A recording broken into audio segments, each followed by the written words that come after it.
Hello and welcome to today's webinar. My name's Dion Wiggins. I'm the CTO of Omniscien Technologies. It's my pleasure to introduce the people that are on our webinar today before I'll disappear. So this will be one of my easiest webinars of the year, just the introduction, and I'm done. In Australia, in Sydney, we have Joe Sweeney he's at what, 1 o'clock in the morning, Joe? And Joe is an analyst in IBRS, and he covers all sorts of things such as AI and various other factors, and especially in government and major enterprises. We're also joined by one of our regulars, our own chief scientist, Professor Philipp Koehn, and he'll be the one in the hot seat tonight with Joe. So I'm not going to talk anymore. I'm just going to hand it straight over to Joe. Thank you very much, Dion, and it's a real pleasure to be here. Before we start, I want to make it really clear, this is an open Q&A session, and my doctorate's in education, cognition and technology policy, a great intersection. But as a result of that, like Philip, I also have had to do teaching. That means I'm really good at waiting for people to ask questions, because we learn the most when we ask questions and when we answer questions. So I'm also going to learn a lot based on the questions that you provide. So please do use the chat window to put your questions in.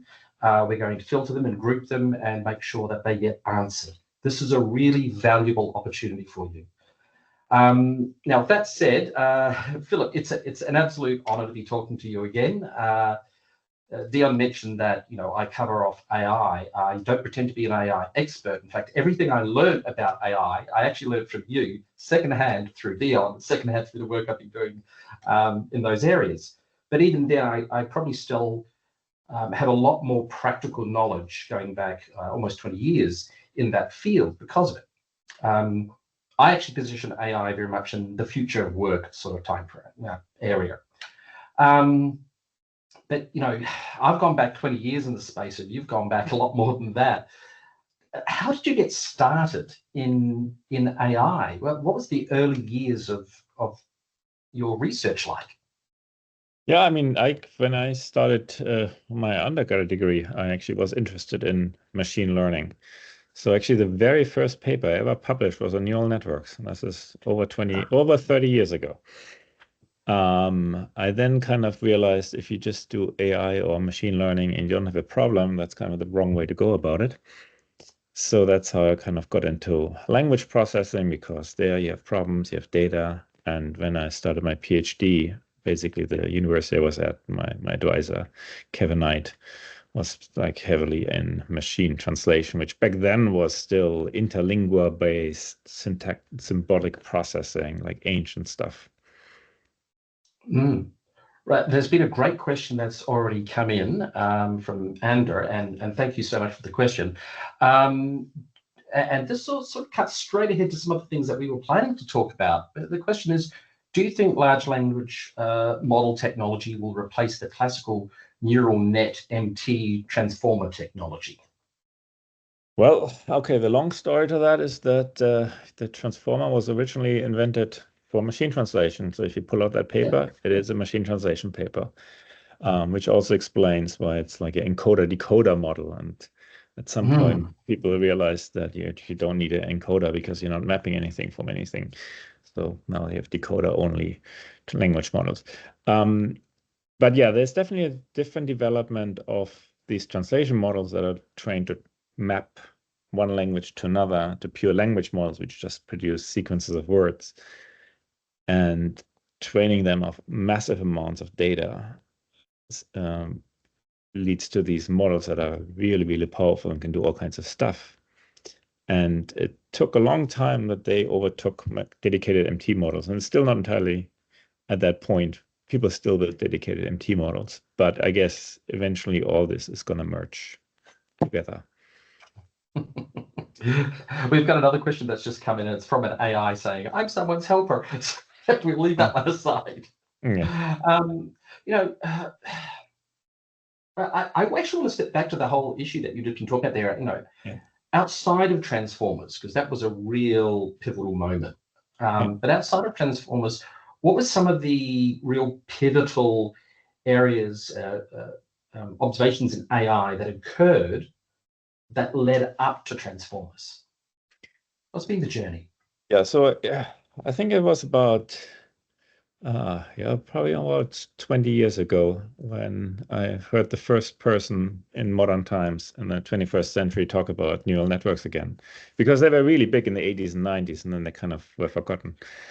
And so that was Holger Schwenko built like n-gram language models with neural networks.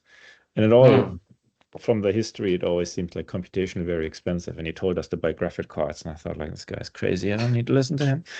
I mean, that at some point about proved that these things work. And then it's like, that was the first big kind of replacement of a statistical model with a neural model. Then recurrent neural networks that actually then managed to, create neural machine translation models that are better than statistical MT.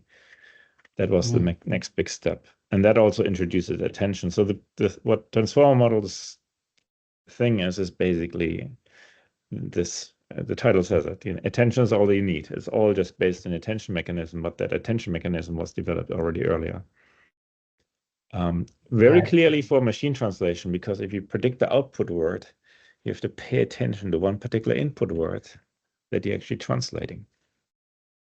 There's another question here from Mirza, and they would like you to give your thoughts on how translation is actually learning or learned in LLMs. The comment was, we see this capability is emerging, but how, considering that no explicit corpora or instruction set is provided? What's actually going on there?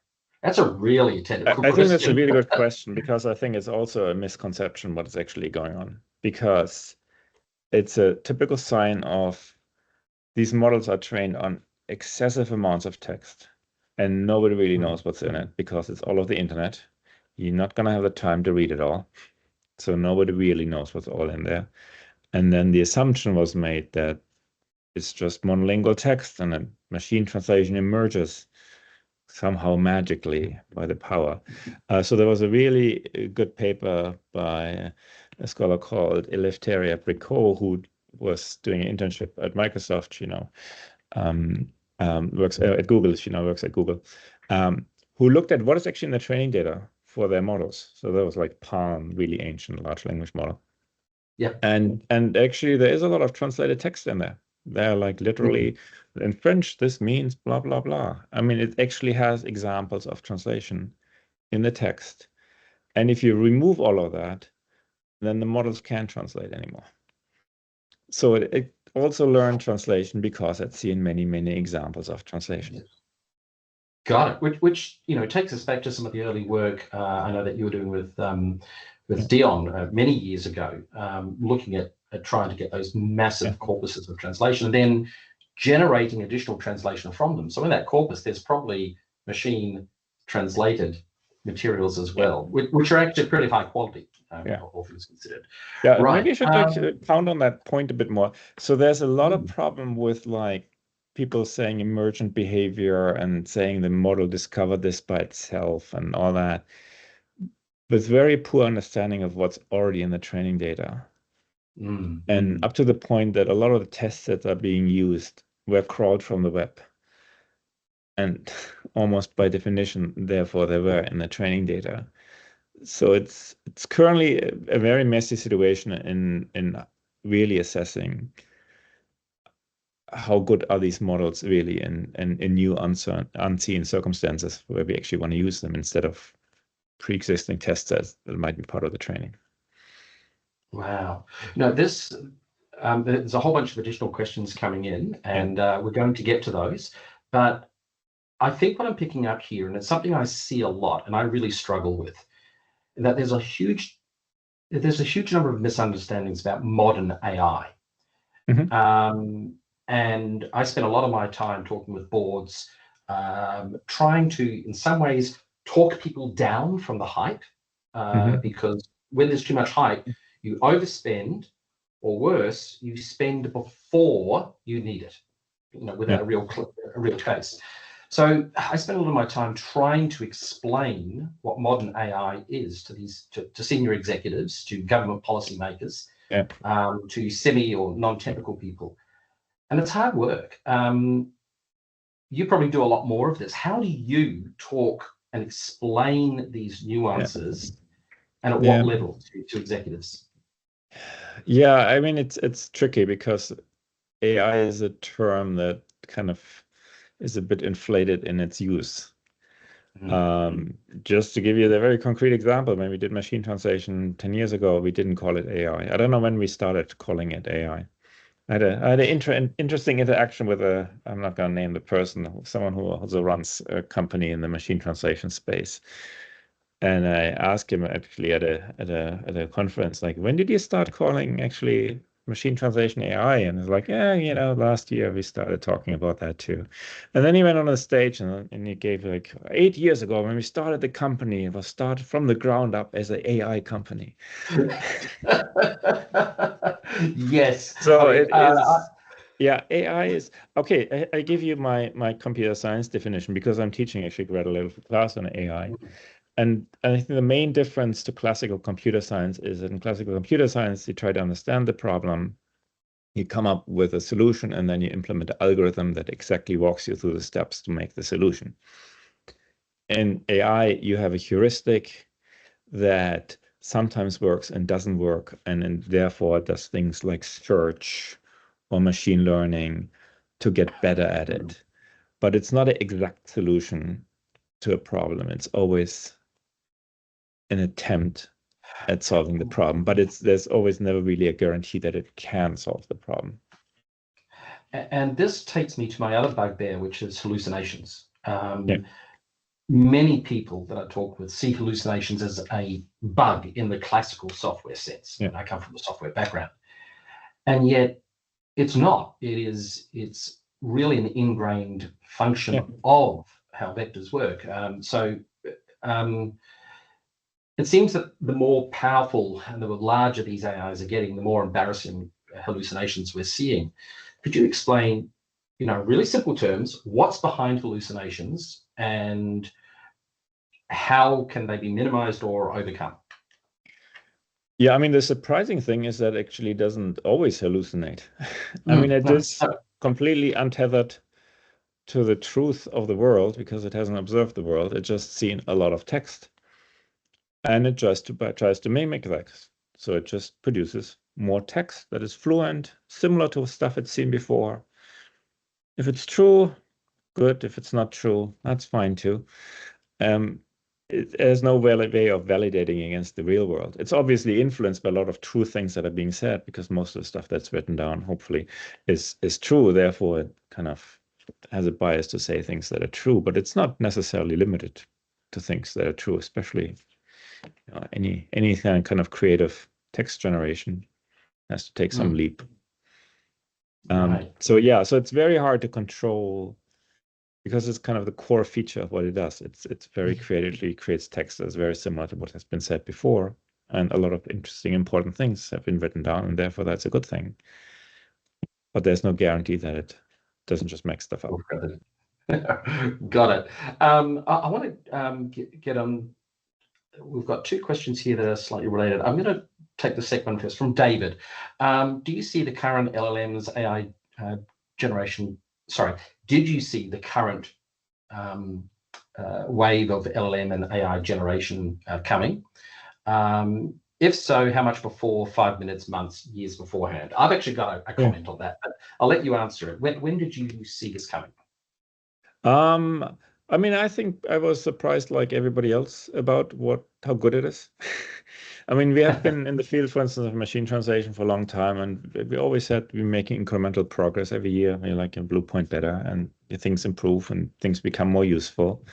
Kind of that it's a useful tool for professional translators. That was kind of an important barrier. That you traveled abroad and people pulled out their cell phone and showed you machine translation of a language you couldn't speak. These were all milestones. One astonishing breakthrough for neural machine translation models was that they produced actually fluent, well-formed sentences, which we didn't really have before. So that was surprising. And generally, it's like the underlying mechanism is not that hard to explain, but why it actually works is actually a real mystery to everybody. I mean, in theory, it could work, but that it works and that it works so well, that is impressive. And yeah, the next big milestone was like the GPT 2 or 3 of the world and ChatGPT when it came out, that it can not only produce text, but it can actually really seem to solve problems and answer questions that are not just let's add some words to that sentence and make it kind of ramble on in weird directions. Yes, yeah. So it was really interesting. When I look at futurism, which is part of my job, what I've actually found is that you can look ahead and know pretty well within a year or two, over very long periods of time, when a particular technology is going to reach what I call the inflection point. It's the cost to performance ratio. And we predicted, and we weren't calling it AI, we were calling it cognitive computing. And this is back in 2014. And we were predicting that it would show up at around late last year. That was our guess. Now, we were out about 18 months. The reason for it is our models are always based on economics, cost, performance. When does this technical capability become cheap enough that it's just a no-brainer to use it? But then, what we weren't predicting is that Microsoft would throw $10 billion and now hundreds of billions of dollars at this, which sort of brings everything forward. But this is my next question. Pretty much all of the major AI vendors are losing money hand over fist on these investments. They're basically selling AI in order to buy market share, which we started predicting a couple of years ago would happen. And that's not proving to be successful for them because we've got open source and all these other challenges. And to quote Google, there is no moat. What's your thoughts on how the market's going to play out as a result of, of all I mean, I'm not a business person, but I still like, let's start from a technological point of view. And you already mentioned the Google paper from There's No Moat. Google invented the transformer. I mean, they have been working in that space before. There were large language models before ChatGPT. It's always odd what gets then finally the mind share. And clearly for ChatGPT was that it was publicly available and everybody could use it, but people built very similar models before. And that is still the case. Like all these big models are being built. They kind of stopped doing this a little bit, but they used to write really long 50, 100-page technical reports on how they exactly built them. And they're all doing more or less the same thing. So I remember a story from someone, I probably also shouldn't name what that was, a company that also built a large language model. They had all kinds of new ideas to do. And then they started training. You spend $1 million a day. And things didn't work, so they threw out all this new stuff and stuck with the old stuff, and then finished the training, and it worked as good as everybody else's. So there's not really any big competitive advantage to any one company right now. Yes, if you look at the benchmarks, some are a little bit better at this and a little bit better on that. But even there, I would argue that has more to do with the stuff that happens after the training, the fine-tuning, reinforcement learning, all the infrastructure developed around it. So given that it's so competitive and that a lot of the data resources are publicly available, a lot of the code is publicly available, it is hard to see how anybody can develop a monopoly in that space. And I that's pretty much what we've come to the conclusion of quite some years ago, because this is really going to open up. Now, one of our members just made a comment, pushing back on my comment that the big AI vendors aren't making money. They said, DeepSeek Queen, the Chinese vendors are. I actually don't have visibility of that. I'll have to go and check it. But what's interesting is those models have been open source. So I think that there's a bigger issue. We'll come to the open source discussion in a bit more. There's another great question here. And I do know there's a question on MT that I'm going to bring up later. But this one's really interesting. Is RAG plus large language models as good as MT? And if not, will it get as good, and will it be more cost effective? Is RAG and large language as good as MT? Or what was the question?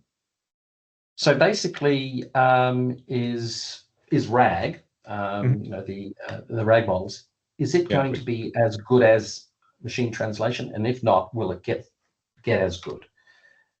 I still don't know how to answer that question, what the question actually means. I mean, retrieval augmented generation is this idea that before you answer the question, you first find relevant information, and then with that help, you can maybe answer the question better.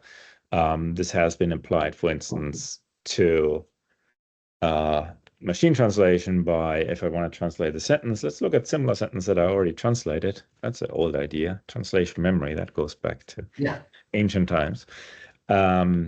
And if you provide that, you're probably going to do a better way of translating it. So that's what I interpret as RAG plus MT. And yeah, it is a successful technique to do So I think the slightly question better here than. was, and it's a slight nuance, is RAG plus a large language model. Now, all RAG is based on large language models. Marta, were you referring to the big, broad large language models with a RAG corpus? Was that the general concept that you were looking at? Yeah. Yes. I mean, so that, I think this. Yeah, I mean, there's currently a pretty open battle between dedicated MT systems and large language models, and the big advantages that large language models have is that there's so much more flexibility in how to use them. So the machine translation models are very focused on, here's a source sentence document, here's a target document. That's the mapping task you have to learn. Or large language models, you can do things like, can you please translate that in the style of so-and-so, or please also use the following terminology, or even now, I think we're going to get into agents in a second, but the whole thing of breaking up that process into multiple steps of, can you first identify the hard translation problems, do a draft translation, can you refine it, can you check if everything is correct? That's all stuff you can do with large language model, which you cannot do with a dedicated MT models as they're currently built. Right. Okay. Do you think that they're going to merge? Yeah, I think, yeah, that's probably the big trend. I think the only thing that keeps dedicated NMT models still around is that they're just more efficient. They're much smaller. They're easy to train. They're also, from deployment costs, much cheaper. And as long as that is still the case, so I mean, I know, so Microsoft still has dedicated MT models behind the service, and I would assume that Google too, but I don't know if they change things. It's just if you have like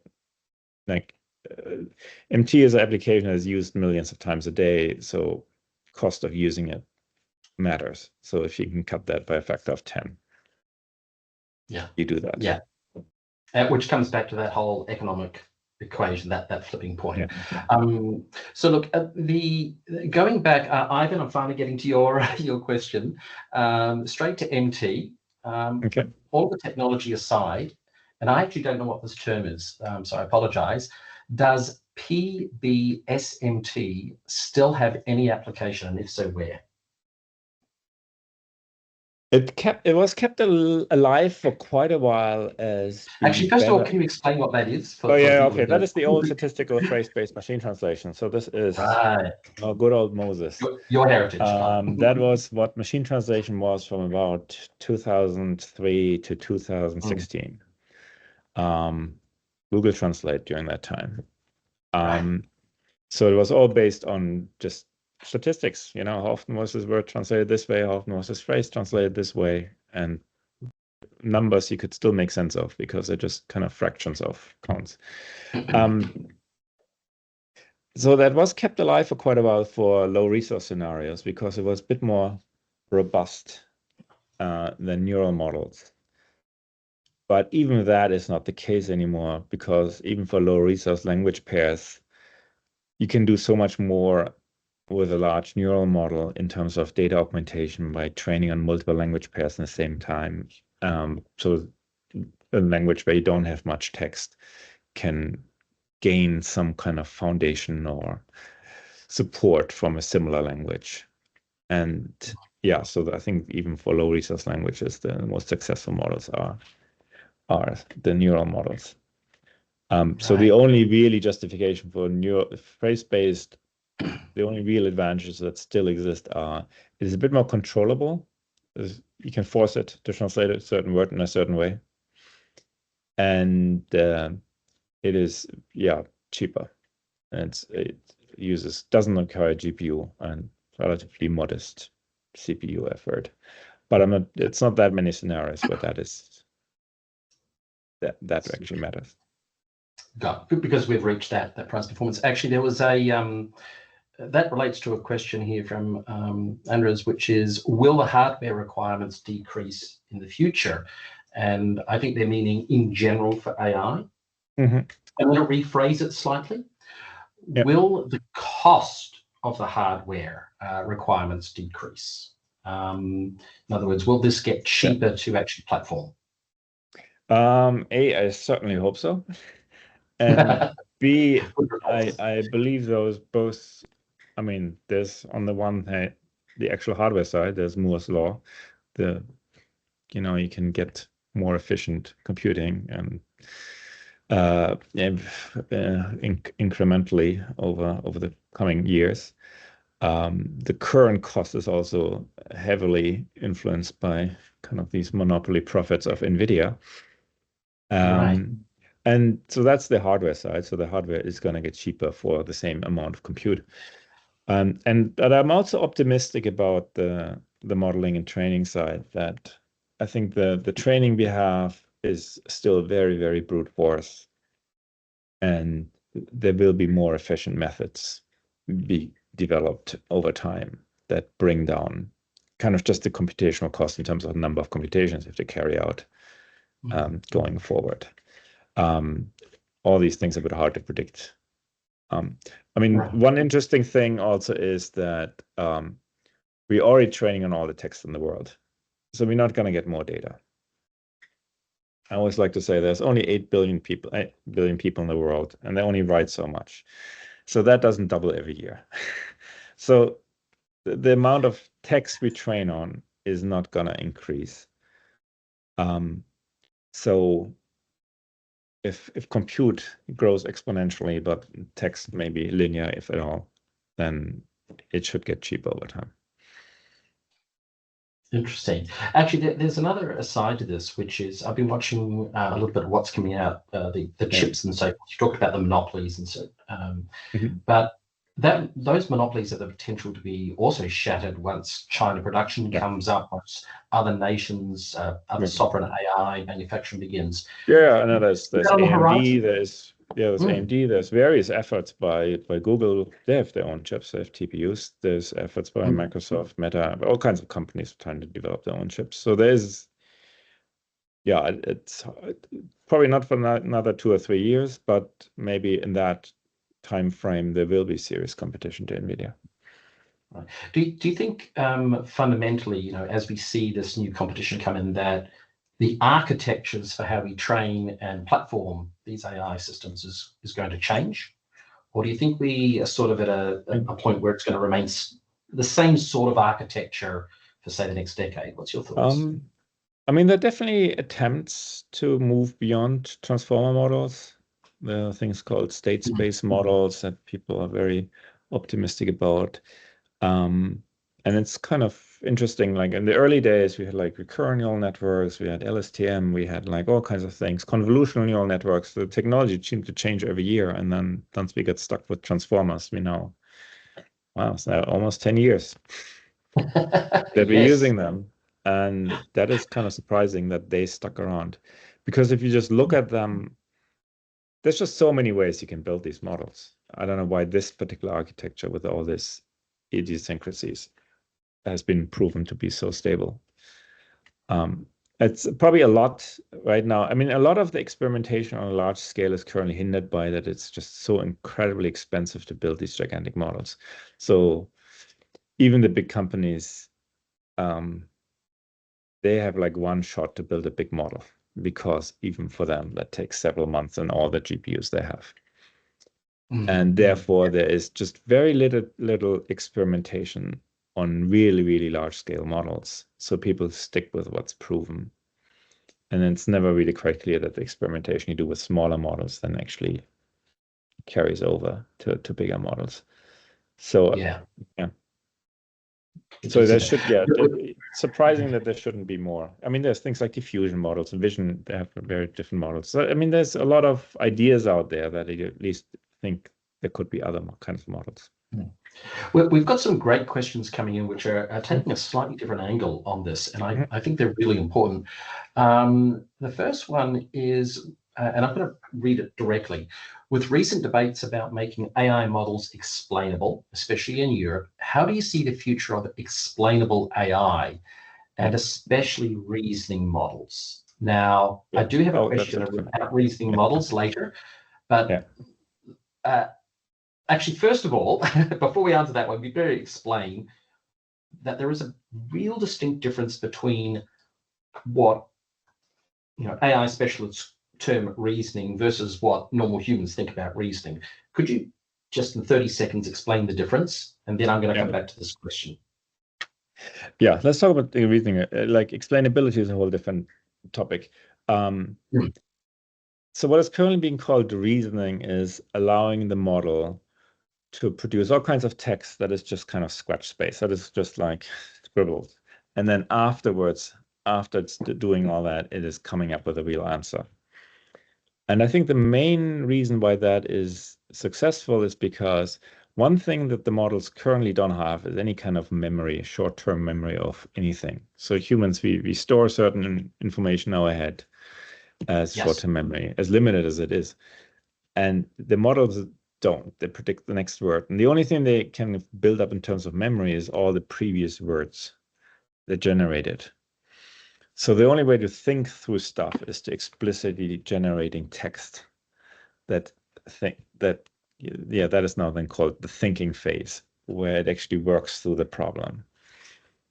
So if it has to kind of work through a method, it has to work through several steps. It has to explicitly do that because it doesn't have any kind of internal mechanism to internally doing this kind of processing. Everything has to be done explicitly as text generation.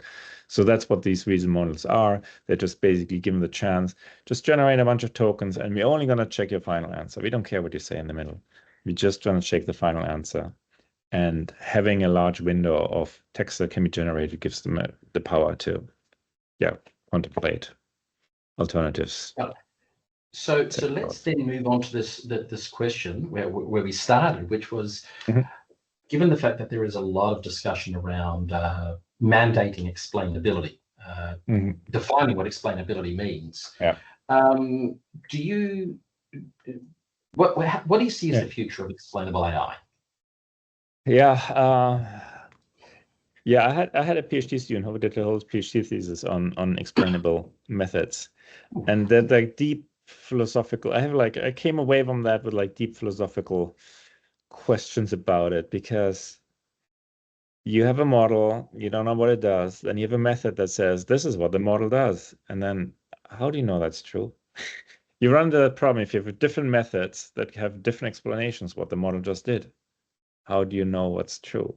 You know what it should be doing, maybe, but maybe not. The other anecdote I like to tell in that story was like something like some book critic said on a German TV show ages ago, that he reads a book and then he likes the book and then he has to write the review and he's gonna come up with a reason why he liked the book. So the explanation why he liked the book is a post-fact thing that is being done, which is just a rationalization. It might be completely different why you like the book. Maybe just like, the font was beautiful. So that is there, aren't we?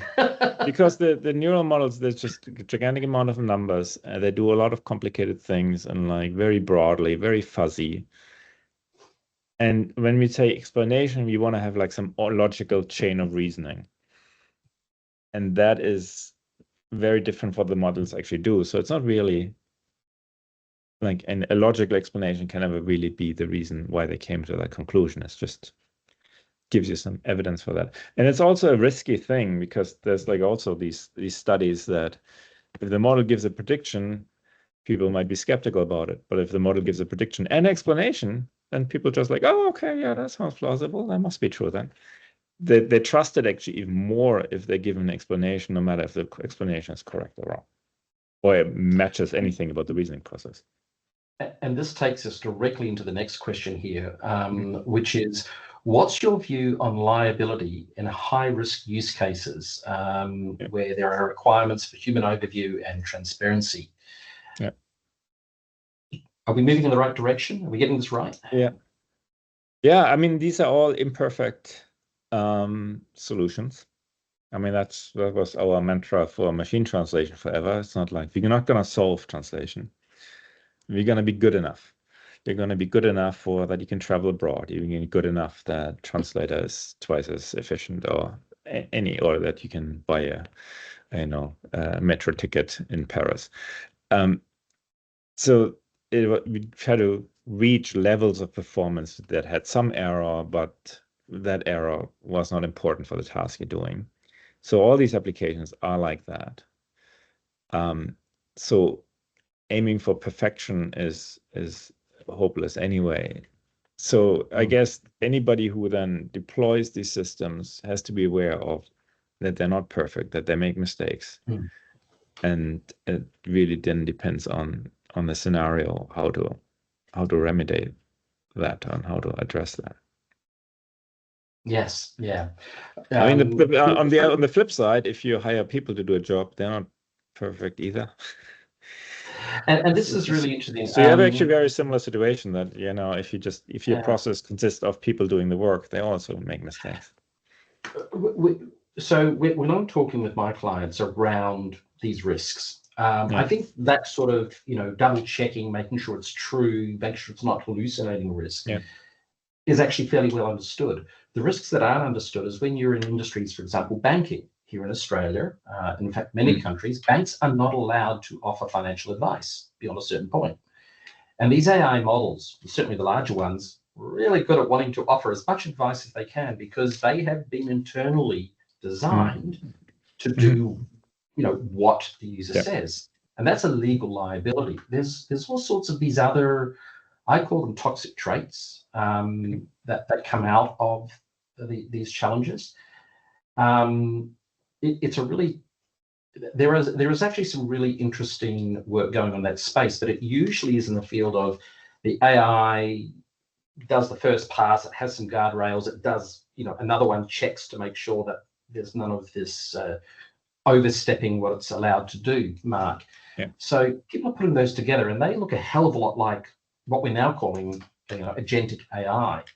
2025 was meant to be the year of agentic AI. I was quite proud of saying, yeah, it will be, but by 2026, we'll be back in the saying, oh, it didn't quite meet, it's going to disappoint. The hype will not live up. Yeah. What's your thoughts on agentic? That was my thoughts. What's your thoughts on agentic AI? Yeah, I don't know. It is actually impressive how quickly the field moves and jumps on the next thing. I mean, it's only so few years that like retrieval augmented generation was like a great thing 2 years ago and came out of nowhere. And the reasoning models are already old hat. Although they're really I don't think they're even a year old. It kind of came out maybe a year ago for the first time. And agentic AI is now the latest. That's a bit of a broad term. I always have discussions with Dion what that actually means. I think it currently means that you build not just like you have a single interaction with a language model, you ask a question, you get a response back, but that you have either a series of prompts of breaking up the process into multiple steps. But I think a crucial aspect is also that it involves other kind of technologies like traditional databases, and even things that take action in, well, I don't want to say the real world, but the real digital world, like filling out web forms, actually booking a flight ticket. But that also just really means that you integrate a large language model in a bigger workflow of multiple systems that have very different kinds of capabilities. And that is ultimately almost by definition what has to happen. If you build an actual application, it's not just going to be the large language model. It's going to be all kinds of other things to actually make it work. And I think that's also really, I don't think that's going to go away anytime soon because that's ultimately the next big step. You have to build actual applications that do useful things, either because they do it more efficiently than traditional methods, they're better than traditional methods, or they kind of open up completely new abilities that you didn't have before. You know, when I try and talk about agentic AI, I actually say, yes, this term is going to break down very quickly. We'll probably move on to the next buzzword. I'm predicting it'll be something along the lines of AI orchestration, because when you get down to it, and I strongly agree with you, it's about deconstructing processes. Now, there's a whole bunch of steps in digital processes where humans have to get inserted because the rule systems just can't handle that. And that's where, you know, maybe these reasoning models and connecting to other systems lie. So, you know, we're probably just going to, oh my God, we're talking about, you know, automation again. So I think we're probably heading in that direction. But it's a really good discussion, because what it also triggers is another question we have here. And this one's from actually from a vendor, a technology vendor, one of their executives. They've said, basically, I'm going to read between the lines. A lot of vendors are selling all of their kit, you know, whether it be a cloud or whether it be a server, whatever it is. It's the next thing for AI. You can't do AI without it. And yet, that's, you know, that's AI washing. What do you know, as somebody who actually implements and works on this stuff, what do you think are the core components, the architecture needed to run AI? What do you need? Yeah, I mean, ultimately, you're trying to build something useful. Yeah, hopefully. And you're going to use the tools that you want. And if you call some of the tools AI and not, that's almost a marketing term. I think we already had the discussion that AI is kind of used very inflationary and when used for everything. So yeah, that's a bit of a weird, you know, a semantic discussion about what the meaning of the word AI is. We tried earlier definition of AI. So okay. Well, actually, you know, you also were just talking there about, you know, it's going to be meaningful, and there's a great question here from Zbat, which was, is there a project or implementation that really caught your eye, that you found was really impressive and meaningful for you personally?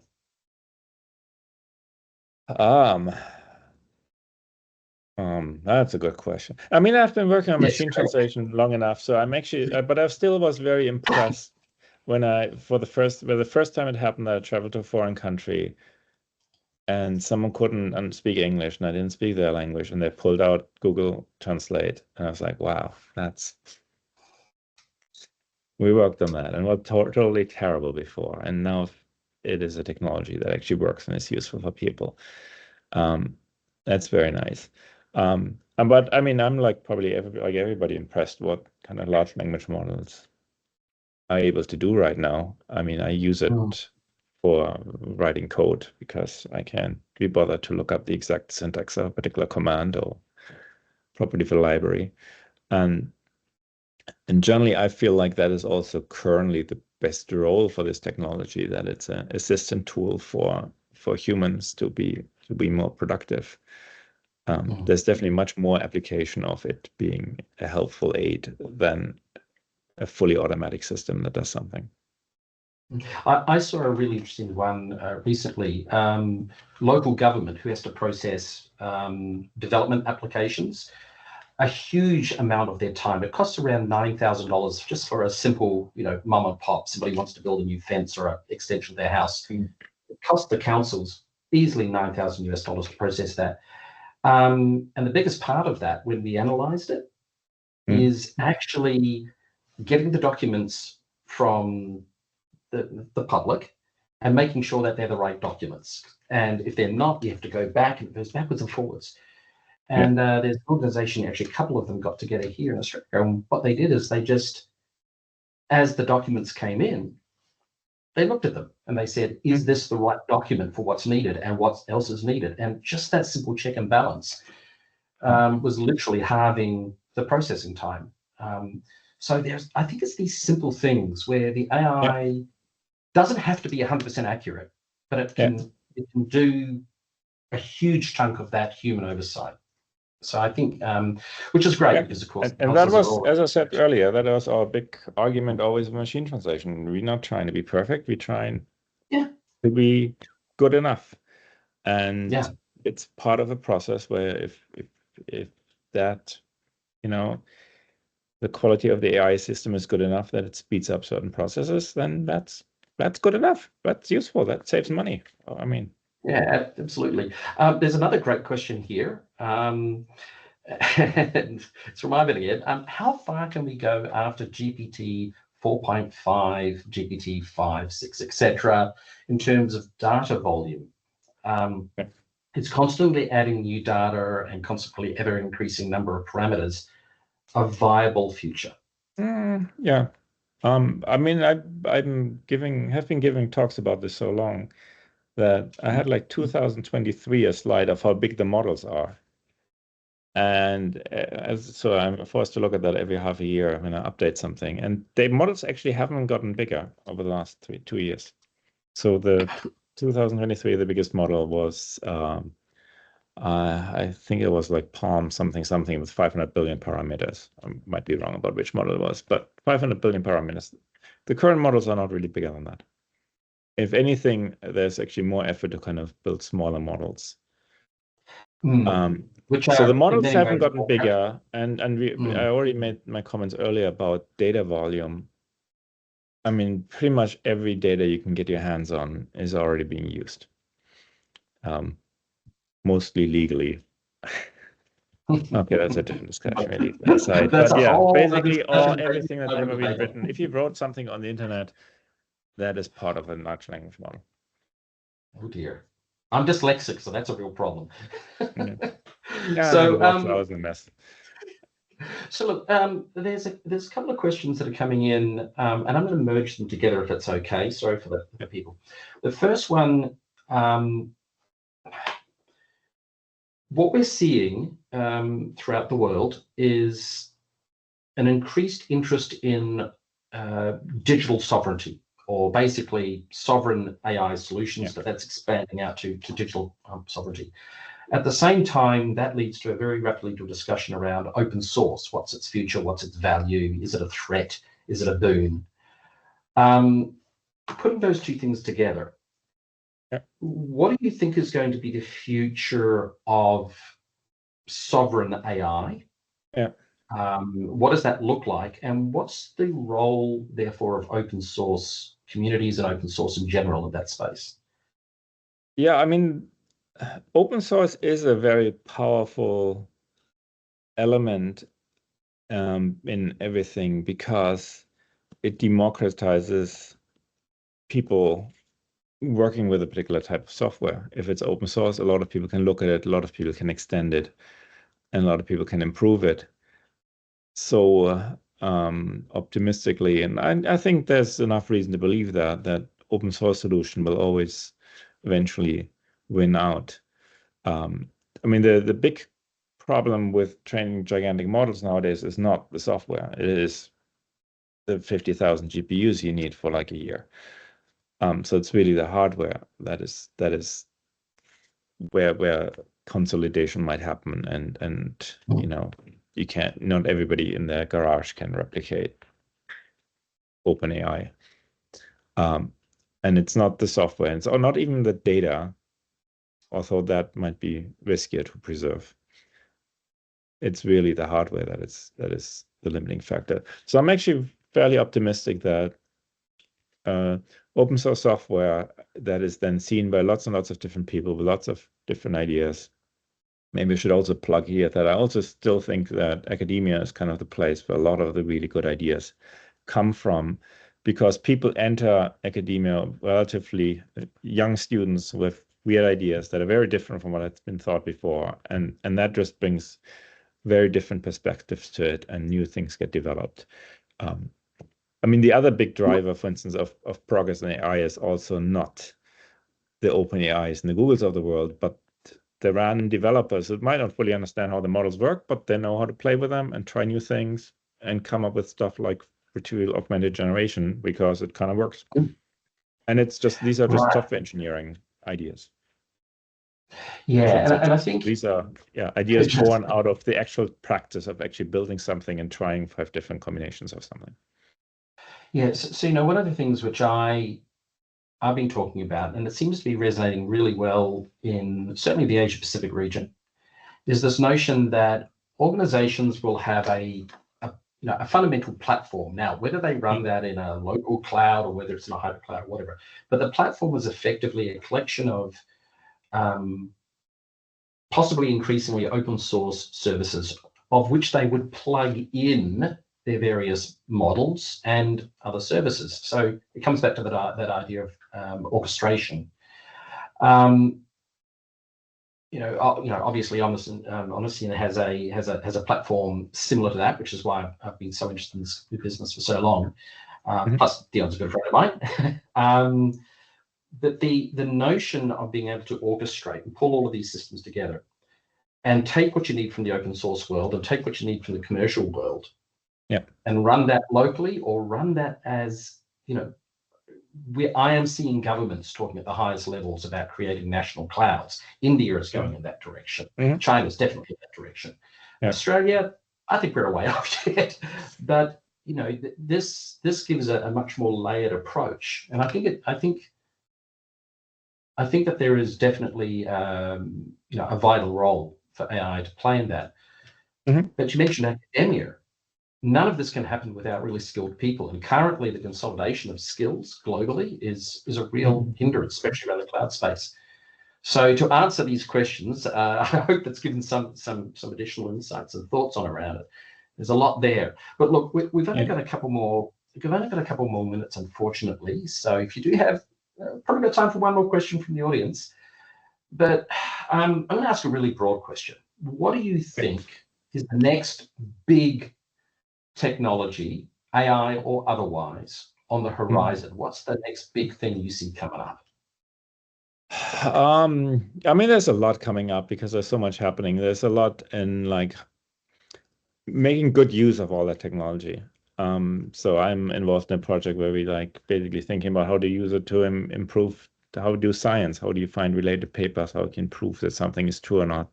It's a lot of work process that exists that involves knowledge can be potentially sped up a lot, and just in that broad application space, there's going to be a lot happening that is interesting.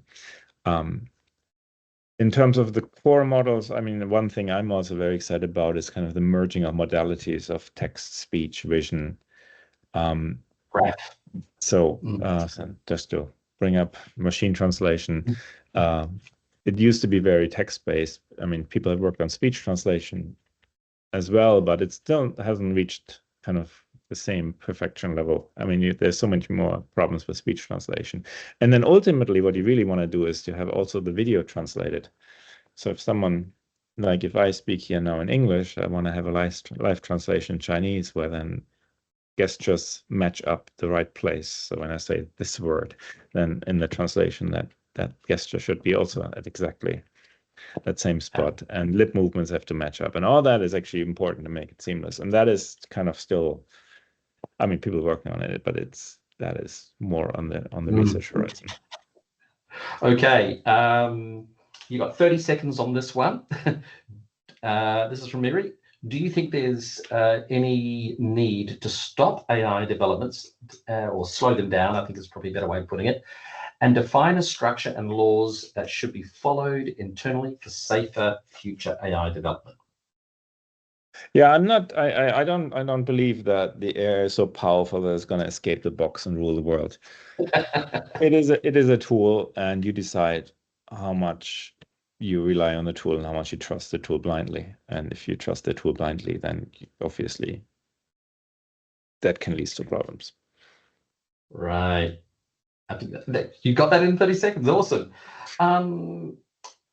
Another question that's just come in from James, and again, 30 seconds a snippet. Impact on employment. What's AI's impact on employment going to be? I mean, the dream is always that then the AI does all the work, and we only work 2 or 3 hours, 2 or 3 days a week, and go fishing or whatever you want to do. I mean, currently it doesn't seem to have this big impact on mass unemployment, because once you have more technology, people want to do more things, and there's more demand for products and services. Yep. Pretty much. But ideally, yeah, I think this is a much, much bigger political question than a technical question about how kind of ensure that the benefits you get out of the technology are broadly shared, which might involve, that we only work half as long and still make the same Okay. Hopefully more. But yeah, one of the things which I keep on reminding people is that by many metrics, a lot of industry, not all of them, but many industries actually have employment congestion. So this may alleviate some of that. Certainly things like local government, a lot of the health services and so forth. So, but roles will change. But anyway, look, the last question, and this one's a personal question for me. What's it like teaching the new generation of AI students? I mean, this is like also a generation that kind of grown up with this stuff and used it. Yeah, I mean, it's kind of always a young generation with interesting ideas and different takes on it. I think everybody currently is a bit overwhelmed by the speed of progress. So I'm, especially when I teach graduate students and PhD students who want to find research topics, they're like, everything has already been done, and so it's a bit unnerving in the moment. But I think it's overall exciting times. I mean, interesting stuff happens all the time, and that's just wonderful. Fascinating. Look, thank you. We're getting a whole bunch of people thanking you for your valuable insights for this. It's been a fascinating conversation. We've gone from some really deep technical issues all the way up to the big social issues. So I really appreciate your time talking through those. It's been an absolute pleasure. Dion, I'm going to hand it back to you. Okay, thanks everyone for your time today. If you have any further questions that you would like to ask, you can mail us directly. Just send it to sales@omniscien.com, and I'll pass them on to Philip or Joe and make sure they get answered. We'll be providing the full transcript of this call in the next couple of days, and also the replay video, so you'll be able to either download or watch it again, and you'll also be able to share it with your friends. Thanks very much, everyone, and we'll see you next time around. Bye-bye.